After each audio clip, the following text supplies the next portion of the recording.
I want everybody on my sales, product, and marketing team to be able to tell me what does the day in the life of the users of our product actually look like? Because maybe they're only using our tool for 15 minutes a day, and maybe it's saving them 2 hours, but still we need to know what else are they doing and what else by name is on their budget.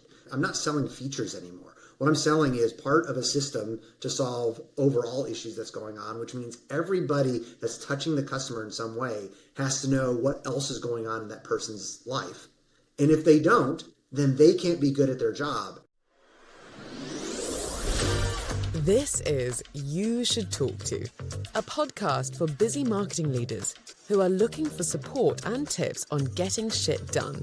In each episode, Daniel Weiner interviews marketing leaders and discusses their experience, successes, and failures around hiring agencies. If you're interested in finding and choosing the right agency partner, then let's jump in.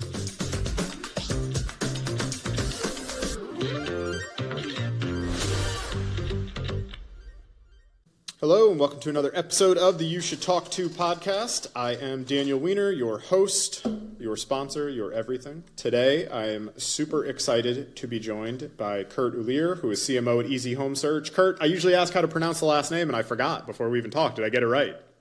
You actually had it closer than how I pronounce it. I do not pronounce it properly. I pronounce it Uhlir, Okay. But everybody who's ever worked for me in Europe or Asia, they say, you don't pronounce your name properly, Kurt. Okay. How do you want to pronounce it? Uhlir is how we would say it. Okay. Kurt Uhlir. Kurt, for those who don't know, because I didn't know up until many months ago when I think we first got connected, what is Easy Home Search? Easy Home Search is the fastest growing real estate portal in the United States, and the only privacy-focused home search. Most people don't think about when you go to Zillow or Redfin or one of these many agent websites and you enter your information. That's kind of the equivalent of like going on somewhere online and filling out a form that says, hey, I have a $750,000 IRA and I'm going to change brokerages in the next 60 days. Please sell my information. So we take a different approach to that. And we say, hey, that's your information and there is somebody good for you to work for, but you should be in control of that data yourself. I like that. As somebody, I put my home search on hold, but I was looking for a new place for a while, and yeah, I was inundated with nonsense, a ton of it, while doing my search. So that sounds like a welcomed place in the market. It seems to have connected quite well. And so we've branched out from then. So we have a couple subsidiaries where we've just announced we're launching a real estate CRM coming out in December. And so there's not a lot of good options out there. The two good options got purchased a couple years ago. So we're coming out into that space now as well. I love it. We'll dive right in. What is an unpopular opinion you have in the marketing world of sorts, or a hot take, your hottest take? For me, I think that my hot take would be that I actually think 95% of people that call themselves marketers are not marketers. Love it. I would agree. At best, they're salespeople who are scared to make cold calls and they hide behind dashboards and campaigns. Say more. Say more. I like it. Yeah, so I think with that, for me, I mean, most marketers are out there. I mean, I've stepped into SaaS companies that are mid-market companies that are spending $200,000 to $400,000 a month in pay-per-click ads, and I've literally just shut it off entirely to zero. And I've not seen lead gen change. Because what those marketers had done in those companies, while the companies had grown, what they were able to do is they had been shipping fluffy, top-of-funnel content. They had been basically using ads. What is Google really good at? Google knows who's going to convert. And so the marketer is able to show, hey, these ads show that the last click attribution was from somebody that we showed an ad to. But the real journey had been set well before then. Maybe by marketing, but usually so many marketers and agencies I find gravitate towards things like that where like they're taking credit for work that was done by other people. Sometimes it's done by an aggressive sales team or the product team. And they're not doing things that actually is like modern demand generation. They use terms like brand building, which means something to marketers, but means nothing in the boardroom, as opposed to saying, hey, we can improve the trust. And since we're not one of the top three in this category, we're going to lose 70% of the deals because of that. And if we put in place these things, which a marketer might call brand building, it'll improve trust and we can increase our sales by 40% if we do that. Most marketers can't have that conversation because they're not marketers. They're salespeople who are scared to make calls. Do you think that the vast majority, do you think that's a leadership problem? I find in many companies that I'm helping, there's a fear of going against the data or going against what the dashboard says in favor of trusting your gut. Do you think that's leadership not empowering the marketing team to do what they think is right if the data says otherwise? I'm curious. It's usually a failure for me of leadership, both the marketing leadership when they joined, as well as the CEO and the board.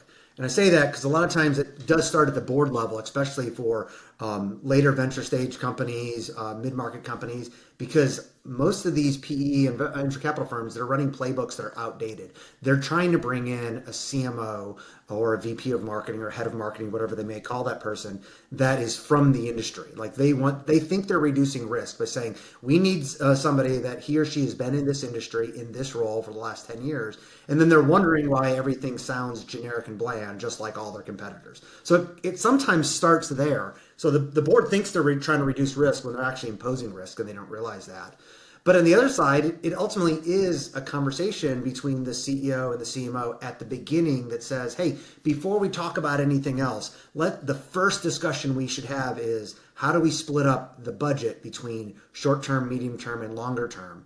And after that, we can talk campaigns and strategies within that, what agencies we work with. But if you don't have that conversation up front, what I found is the CMO is always chasing, to your point, dashboards. And no matter what happens, if you haven't set those expectations up front about how you're allocating funds, and 6 months later when the CFO and board comes and they start asking questions, unless you just miraculously threw the dart at exactly what their expectations were, anything that comes out of the mouth of the CMO is going to sound like justification for what I'm doing and trying to avoid risk at that point. And you can't come back from that. So you do have to do it almost day one. Yeah, I think I say it often with brands, is there's so many decisions made that make people sleep better at night, but have no material effect on guaranteeing success. Oftentimes with agencies, to your point, people will say, oh, we want experience with, 10 other people in our industry, or essentially saying they want, experience with their competitors. And I have to remind them, like, that makes you sleep better at night, doesn't promise success. And often, to your point, the same playbook. So yeah, I agree with your hot take. I like it a lot. It may piss some people off, but I'm here for it. I'm curious, you've had a unique, in my opinion, set of experiences. You've had CEO roles, you've had CMO roles. You're on the board of directors for a CEO community. So you presumably see, a wide swath of the industry. I would say, tell us a little about that journey. And then I'm particularly interested, what's the biggest evolution you've seen in terms of consumer behavior over that, time period?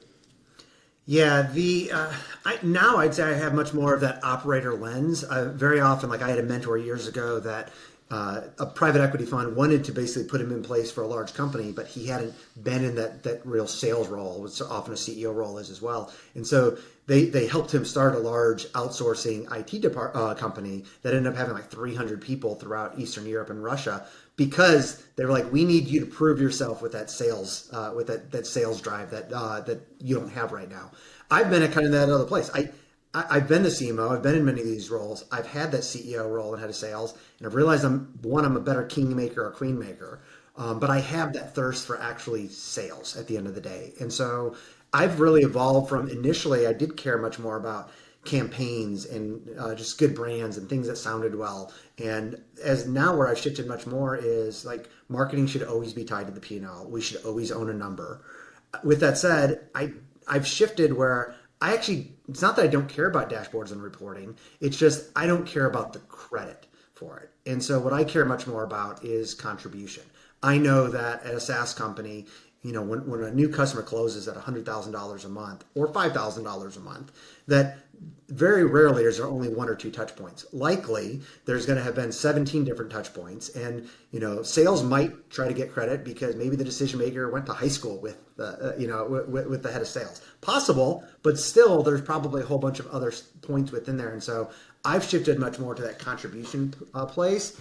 And my biggest shift has been more to kind of realize that the decisions that are taking place, especially with LLMs and all these communities right now, they're taking place much more from peer-reviewed proof and useful systems, which requires the sales team and the marketing team to care less again, about just like who gets credit on a dashboard and care much more about the compounding systems, the concept of topical authority. Hey, not just that we wrote a couple of pieces of content, but we wrote like all of the content. And that's hard to do, but it's easier with AI.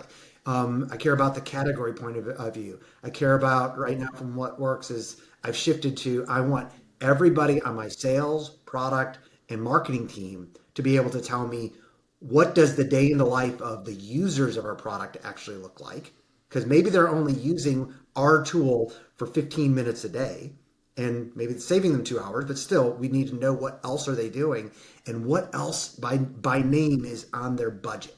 I'm not selling features anymore. What I'm selling is part of a system to solve overall issues that's going on, which means everybody that's touching the customer in some way has to know what else is going on in that person's life.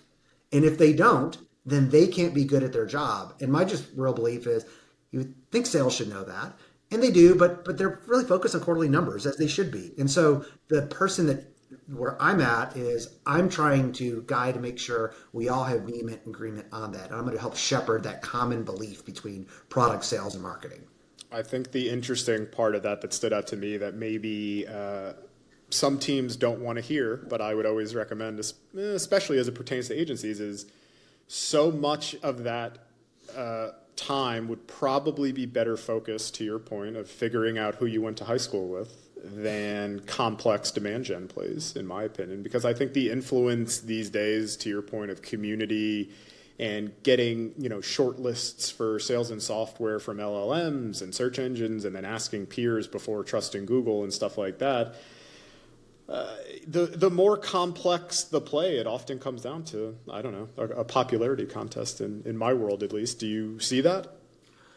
For some of the decisions, especially the people that are trying to make a very short decision, but I think the kind of popularity move, that's where companies from a modern demand gen perspective for me, I think where they lose so much of real momentum or growth is they're focused on things that are going to drive the numbers in the short term, which is why that early conversation about where are we spending time in short, medium versus long, that makes sense. But somebody like a friend of mine, Corey, who kind of like coined the term topical authority after reading like 400 Google patents and did all the coursework on it. Like Corey and I are always going to beat somebody from either an enterprise SEO perspective or a demand gen perspective, because we're looking at how do we build things.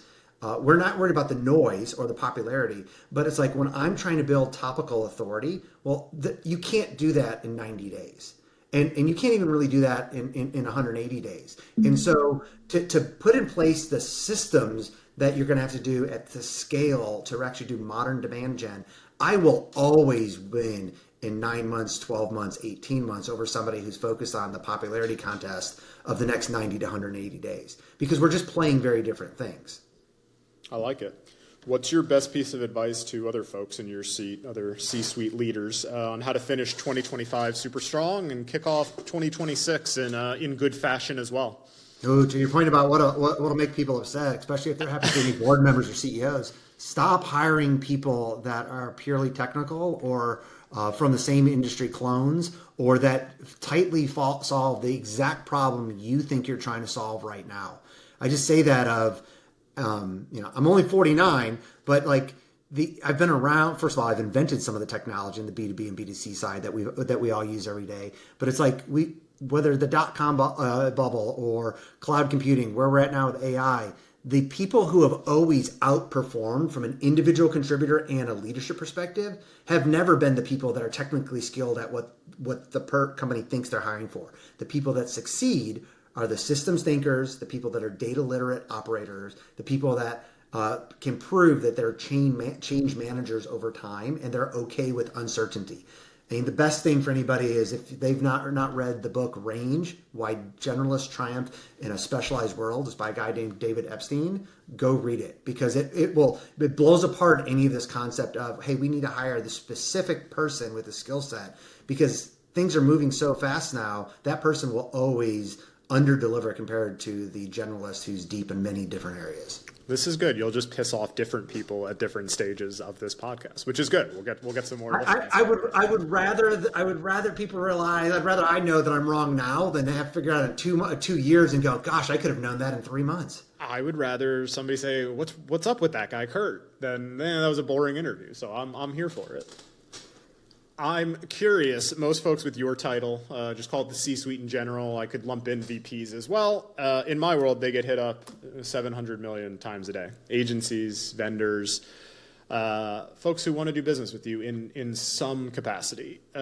Give a PSA of sorts to agencies out there who presumably see CMO, they see the company, they want to work with you. I'll give you a follow-up in that vein of, is there anything an agency can say or do when you are not in market that could get you to take a call with them? Ooh, yes. We'll definitely come back to that second question.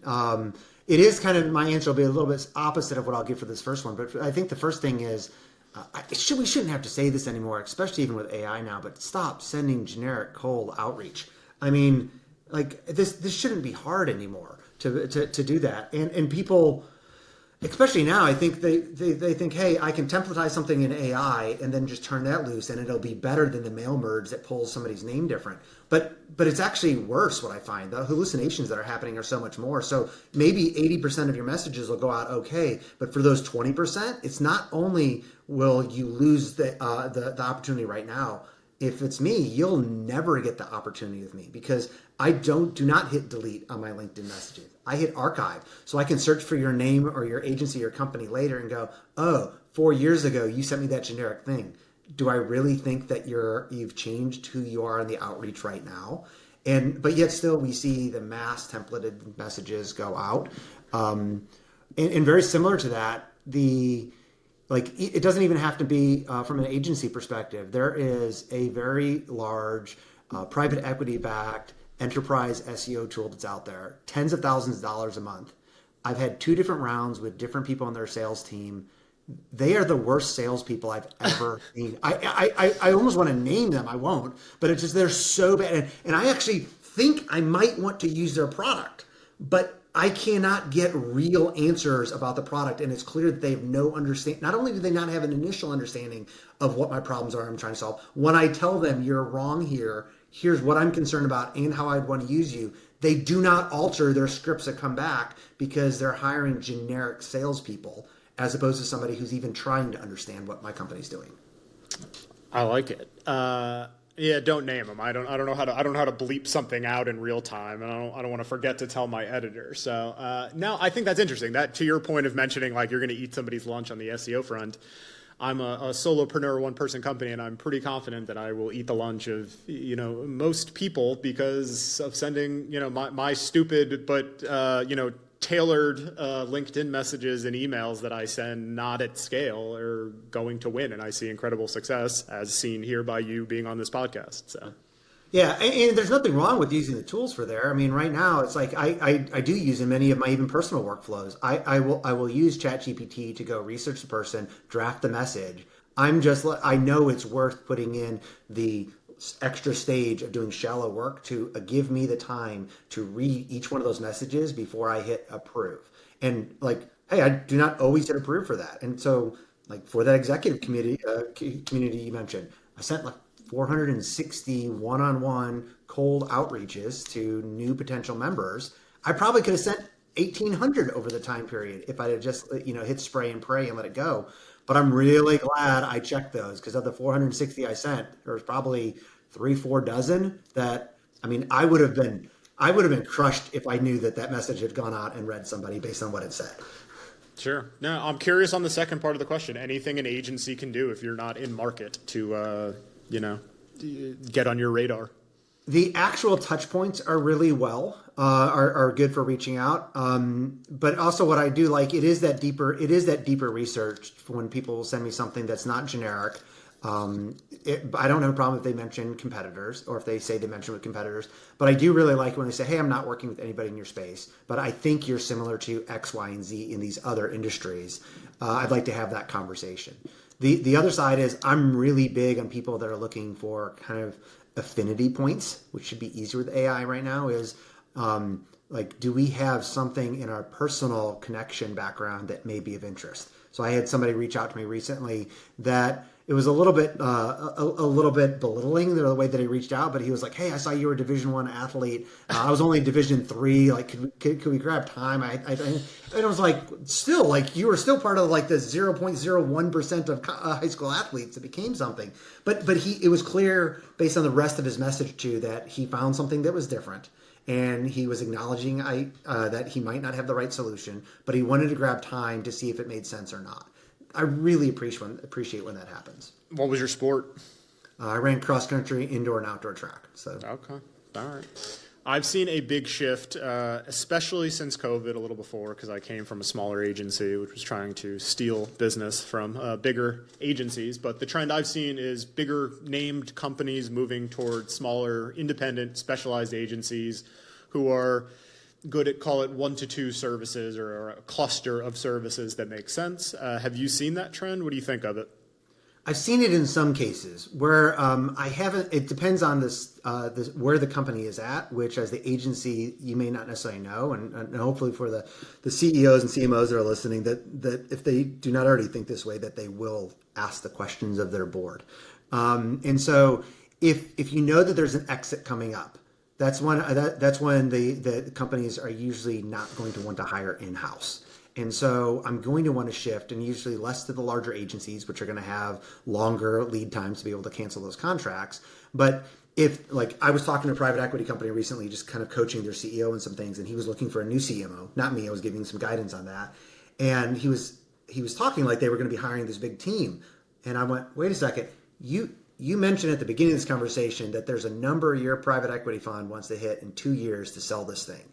So you might hire people over the next 6 months, but you're talking like you're going to keep growing this team, and it's going to affect your valuation if you're going to have to go through and lay people off, or you're going to be the boss that I don't think you want to be, and I don't think you are, that's going to let people know where you should have known that they were going to lay off a bunch of people when that exit takes place. Because they say 2 years, it might have been 18 months out. And he kind of thought about it, and he was like, gosh, like I really can only hire for the next 6 months. Otherwise, I may be hiring people only for 6 months and not telling them that. So that's part of it is thinking through and asking the questions, where do we see potential exits? Because with that, also, to your point, if it's no matter where they're at in the time frame, if it's more specialized and it's a single headcount or less, I may outsource that very much. But especially if somebody is within that time frame, and so for smaller agencies, if you can look and see when the company was funded last, you can start to make hypotheses about, hey, they're likely looking for an exit in this time frame. And if you solve a niche there, you may not call that out on the table, but that's where I see a lot of people saying, well, yeah, I do want to go to an agency because one, I don't have the ramp time that I would have bringing somebody in-house, but it's going to be much more effective from my valuation perspective to be able to bring somebody in right now. And it may shift as well. Like at Easy Home Search, because we have millions of people coming to our platform, we send an insane amount of emails. So you can imagine, not just transactional emails, but newsletters, and we co-brand with agents across the country. Well, almost every platform in any industry is built on Google's email platform, Amazon's email platform, or something like SendGrid. Well, we got through that for a little ways, and we hired a consultant to come in with it, but we knew based on where the company was going, we needed to completely build that ourselves. So we have our own email deliverability platform. We didn't hire a consultant for that. We didn't like everybody that we have that's working on that is in-house because that was a long-term play investment for us. Sure. Yeah, I've truthfully seen a big trend with CMOs wanting to, regardless of what's going on, just wanting to sign 6-month contracts if possible. Mitigate risk. I think it's another one of those things that makes them feel better sleeping at night to know that it's maybe easier to get out. But yeah, of course, agencies still push for year-long contracts plus, but I've seen that regardless of stage. So interesting to hear that from the exit perspective as well.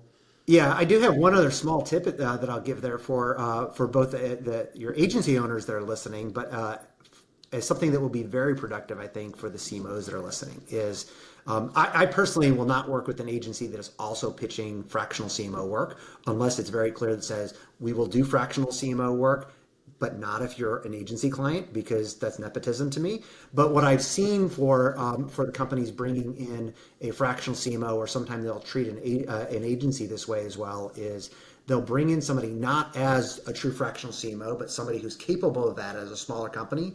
Because the CMOs often have, especially at growth stage companies, we often will have one or two projects that we just keep putting on our back burner that we would like to deal with, but it's not priority enough for me to take my time with. But yet it's also too important or needs too much leadership and strategy for me to put somebody else on my team on that or pull them off of something. So I'll bring in a fractional CMO, or I'll bring in an agency and I'll treat them as a fractional CMO, not as necessarily an agency, because I know that you're senior enough to actually run this project as if I was going to do it myself. I have a friend here in Atlanta, Sam Devine, that's a fractional CFO, and he has a huge number of corporate clients that they come to him because they're like, oh, like I have a project, maybe completely redoing, in their case, like audit for their company. I have this audit revamp that needs to take place. I don't want to hire, one of the big or mid-sized accounting firms, but I can't deal with myself. Sam, can I just give it to you? Well, I'm like, oh, wait a second. Like I could do that from a marketing perspective. So I've done that as well. That's great. In the vein of agencies, tell me about a great agency experience you've had in the past and what made it so great. I've had a number of great agency experience. In most cases, they always, even though we'll still have a contract as we should for outputs and whatnot, how they show up is always aligned to the business outcomes I'm trying to reach, not what I've just hired them to do specifically. They'll work with my cadence, which is going to often vary. They have very clear owners on their side. And what the best agency experiences I've had is they're not usually trying to upsell me, even though they often do get more upsell stuff in there, because they will ask to integrate into my team, to sit in on team calls and things like that. So often they're the fly in the wall in there. But they're never going to come and pitch that back. But what they're doing is, hey, we want to hear what else is going on struggling so we can know if we need to adjust our outcomes, our cadences. And then they're often leaving behind playbooks or capabilities so that there's not a dependence. They deliver well, and they'll be like, here's our SOPs. Here's how we're running things internal. We can take over more of this. We can give some of it back to you. But they're trying to be long-term partners for that. And that's why I often will go back to the same people time and time again, no matter which agency they go to, because I find a lot of times good agency owners will sell. I agree. Yeah, I think the biggest in that vein that I see is one of the most common reasons I see CMOs telling me they are letting go of their current agency is feeling nickel and dimed, that they're not. The agency is only doing what is in their scope when the world is moving fast, and you should be doing what needs to be done to adhere to business outcomes versus saying we did the 10 things in this scope, which of course agencies often push back and say, well, that's what you hired us for. So I think you mentioned at the beginning, talking to the CEO at the beginning as a CMO, I think at the beginning of an agency and brand relationship, they need to have a very honest conversation that we need to do what makes us both successful, whether or not it falls in there within reason. And if one side thinks that they are, being taken advantage of, that's a conversation. But just adhering to the scope in 2025, I think, unfortunately, is a recipe for getting let go as an agency eventually. Absolutely. And being willing to say no. When I ask you to do work, this is the best experience I've had. I'll ask somebody, I'm like, hey, I think you all could take this over as well. So you already have part of my business, and maybe it's on your site. It's part of what you've pitched. And when I ask for that additional work, you will say, yeah, we're not the best. Like, we could do that, but based on what we know about your business, you don't want to do that with us. And maybe they have a recommendation, but what I really respect much more than is I'll keep you for the piece you're doing really well. If you say, hey, I do have somebody I can refer you to, or I don't have somebody, because usually as an agency owner, you do have other people you could refer business to, but you also know my business at that point, and you know, is that person going to be a good match for me or not? And so rather than taking, especially if, that referral fee that you might get, but holding it back and being like, actually, no, I don't have somebody that would be great for that part for you. That's what I want to hear. I do not want to hear yeses all the time. And so, again, I'm trying to reach business outcomes. And so if you want to be my partner, you're going to help me reach those business outcomes and not just try to make money in the short term. I like it. Tell me about a negative agency experience you've had in the past and what made it not so great. I was at a mid-market public company a couple of years ago, had a couple of different actually outsourced agencies each one writing hundreds of pieces of content on a monthly basis, AI optimized stuff. But this one, they would hit their numbers here, as we kind of talk about, they would hit their numbers all the time. Every once in a while, we would have an update kind of call about how things were going on, but they were never asking about the outcomes. They were never asking about the results. They were never running their own reports to see how things were delivering. As they would hear from me, other things I was doing with my team, because in my case, I was spending about 5% of my team as CMO, literally trying to put the rest of my marketing team like out of jobs. Being like, hey, I'm going to rework everything. If I find a new way to produce content, I'm going to come back and restructure everything you all are doing.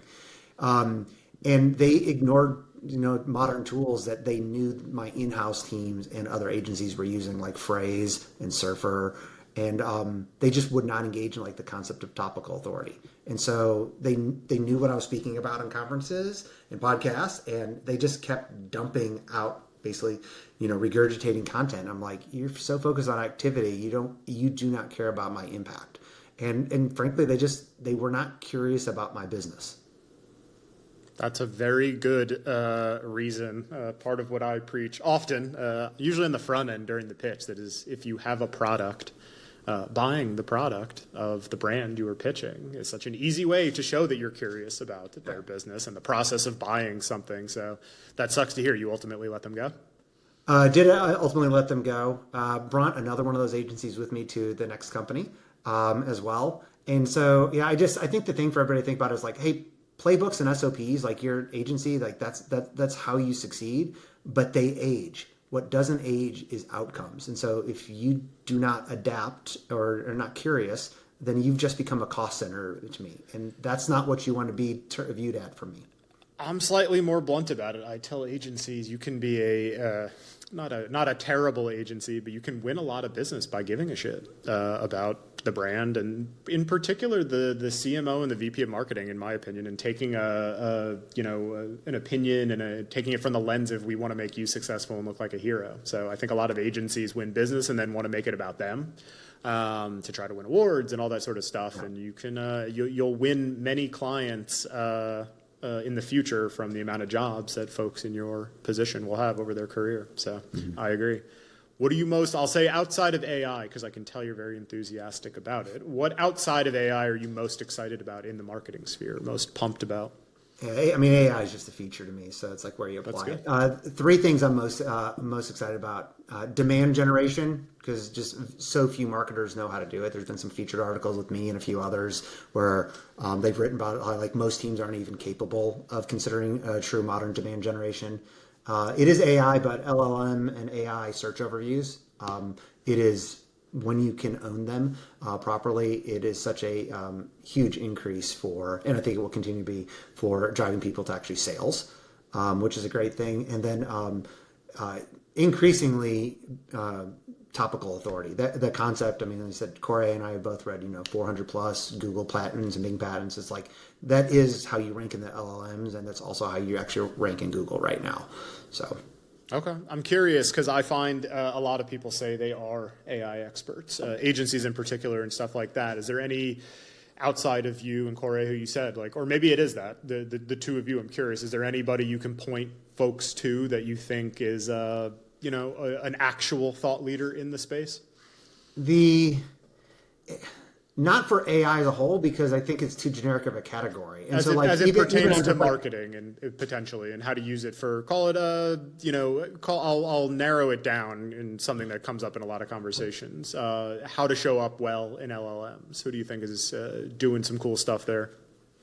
I mean, there's a lot of people that Matt Diggity and Kyle Roof that speak things that are good for PR and may work in short boosts. And I don't know. We'll see if their concepts work long term. For the most part, I would say no, because to be successful today, it's not just volume. It has to be such a depth that actually works, but not regurgitating stuff out.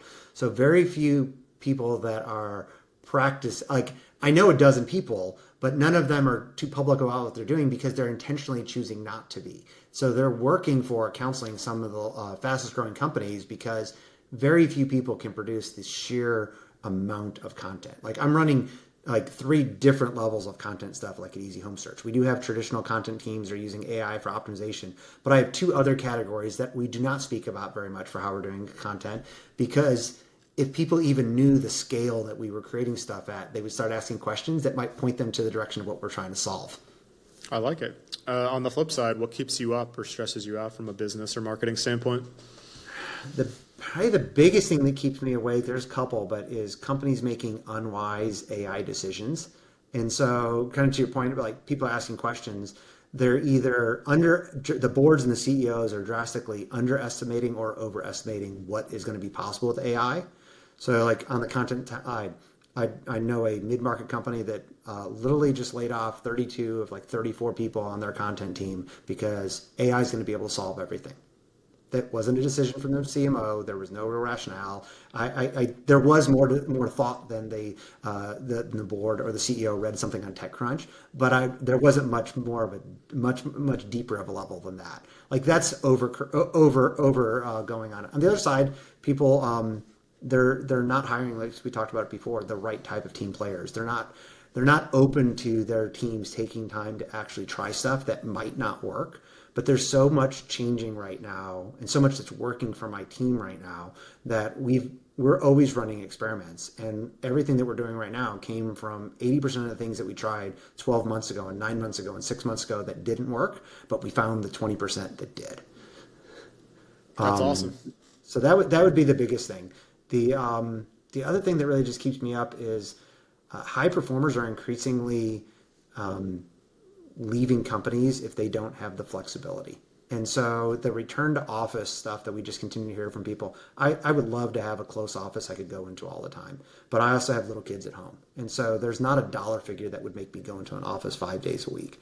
And so that applies for everything down to junior straight out of college people that you've hired. Some people, they want that and they crave it and it's okay and you should adapt to that. But your true high performers, they can work anywhere. And so if you don't give them challenging things and the flexibility to go for a hike on Tuesday if they want to, because you are expecting them to work on Saturday at a time. Like if you're not building that flexibility and cadence in, and it's hard to have that discussion with a lot of companies right now. I agree. I was actually having this conversation with somebody right before we started recording here, that it honestly, I can't even, like the notion that at one point in my life I did go to an office and sit in traffic 5 days a week. Now it's like a fever dream, seems insane, not because of anything else other than, the flexibility of like, I can't believe I didn't have flexibility to do those things in a pre-COVID world. So. Yeah, well, I'm not hiring people to work 40 or 50 hours a week. I'm hiring people to go to war with me. I only work at companies where we're either defining a new category or we're taking over and redefining a category. It's just like what we're doing at Easy Home Search. Well, that does mean that people need to love what they're doing, and there's a crap ton of work to be done. So like I work most Saturdays and Sundays at times, and so when I'm not sleeping, I don't want to watch Netflix. I want to come home and work on something that we're doing. Well, I expect that from people on my team. But to do that and to avoid the burnout, then you do have to have the flexibility that says, hey, you work, Daniel, at different hours than I may work. And we do have to have overlap in that, but accommodate that. And it comes from the top. Like, it's not just coming from me. Like at our company, our founder and CEO, Preston, his one of his sons is a high school golfer and really good. Like, will go to college unequivocally for it. And it's like, Preston is gone most afternoons being a caddy for his son. Preston also works more hours than you could ever imagine for anything. But he's modeling to people that says, look, I need you to work more hours because we're changing an industry right here. But then again, if the building's not on fire at 3:30, please leave me alone because I'm with my son right now. And so like that permeates through everything else. That makes me want to show up and work more on a Saturday when I have downtime. I like it. That's very a trendy topic right now. What is it? The 996 calendar going on in Silicon Valley. So yeah, but see, even like that's still the push from the Silicon Valley. It says you just have to put in more hours, and it's like it's not like if I just try to hit more hours, I'm actually going to be usually less efficient if I'm doing the 996 than if like my best hours might be hitting 3 hours today. That might be equivalent of me working 12 hours tomorrow. And I know that like my deep work early in the morning in writing. If I put in an hour, then I should never spend time before noon answering emails or Slack messages if I can help it. Yeah, some of my, I know I would say I'm not lumping myself in with you necessarily, but I'll give us both this. My favorite time, like Saturday morning and Sunday morning with my coffee, doing, 45 minutes of stuff to set myself up for success for the week is some of my favorite time. And I used to feel guilty for enjoying it, and I lean into it now. So, but different as a solopreneur, I love what I do so much. So incredibly passionate about it. So I think that's the cliche, but true takeaway of if you do find something you're passionate about it doesn't feel like work, even if it is. Well, I think most leaders, what they miss too is the moment they expand beyond just a couple of time zones, or especially out of an office, then they have other people on their team that are working different hours, especially if you have people working for you in the Philippines or in Europe and whatnot. And so there's no 996 where it's like it's going to cover everybody working unless you expect people to work at 2 o'clock in the morning to meet your hours. Yeah. At which point then I can always step up and show things. And so I do need to adjust my personal cadence so that I can mentor you today and somebody in the Philippines tomorrow and somebody based in Paris the next day. And so like that's going to shift, maybe based on my intention of how I'm trying to coach you or what your needs are right then. And so too many people get locked in the viewpoint of, oh, I just have to have everybody here right now. I'm like, yeah, until you get to multiple offices. Like I used to think that until I started having people work for me in Singapore, and I was like, oh, like one of us is going to be awake at 1 o'clock in the morning. Sure. Like if we really want to overlap, or we can build that into our system. And the moment you go asynchronous and output based, everything just flows then. I agree. We'll finish with some fun ones. What was your very first job? Paper route at 13, but then at 13 I started a lawn care business and had to form an LLC because I had more than a dozen people working for me. At 13, very entrepreneurial, maybe illegal. Who knows? I don't know the labor laws back then. I always ask, anything you've taken away from that into your current role, or that you see that you learned back then that comes into play today. When people want to give you money, you always say yes and figure out how to deliver on it later. I mean, that's why I was able to hire so many people, and they weren't just like friends. Some of them were actually, dads of my friends. Because very quickly I look back and went, I have sold more houses and lawns than I could fulfill myself.